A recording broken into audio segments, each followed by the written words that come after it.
afternoon everyone. Today we are going to discuss the topic flower and its parts. This is a topic of grade 10th biology. And today we will discuss only about the structure of a flower and some functions of their parts. We will discuss a flower which we are going to discuss. Its name is hibiscus. It's also called as a shoe flower. Why it's called as a shoe flower? It was earlier used in the shoe polishes. So it's called as a shoe flower. And its scientific name is Rosa sinensis. And now we will discuss one by one each part of it. First we will discuss about the pedicel, then apicalyx, calyx, corolla, stamen and pistil. So let's discuss about the flower. I will show you flower. So this is a hibiscus flower as we have discussed earlier. And this part of a flower, this is called as a stalk or a pedicel. This is attached to the plant. So it helps it to hold over the plant or help. So then this swollen portion is called as a thalamus. This swollen portion is called as thalamus. And this portion, this whorl, which you can see over here, this whorl, there are two whorls which are similar to each other. One is this one whorl, okay, this whorl, and one is this first whorl. This whorl is called as apicalyx. This is called as apicalyx. And this whorl is called as a calyx or sepal.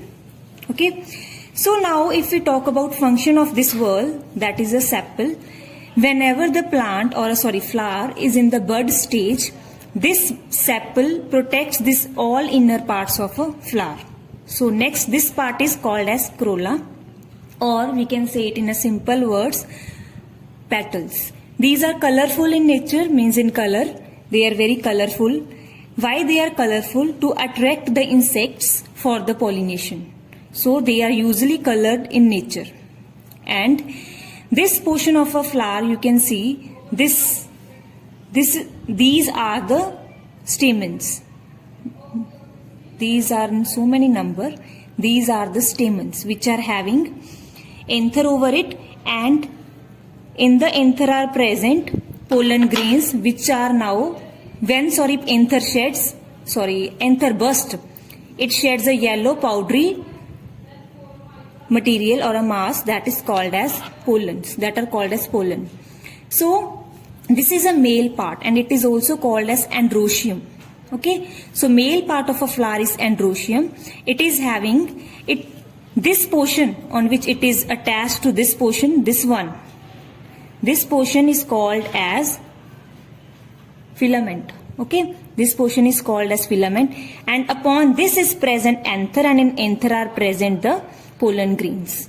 And this is called as, this is a pistil which is a female part, and on the pistil pistil is composed of ovary which is present below, and this portion is called as a style.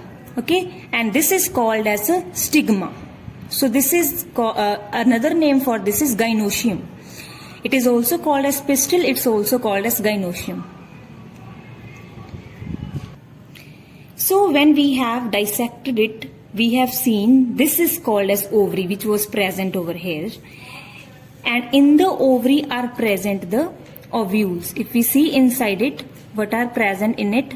Ovules are present. Okay, these are ovules. You can see here, these are the ovules which are present in it. See on this forceps, you can see clearly, which I am taking out of it, white in color, very small in size. See on the forceps. So this is all about a flower. Thank you.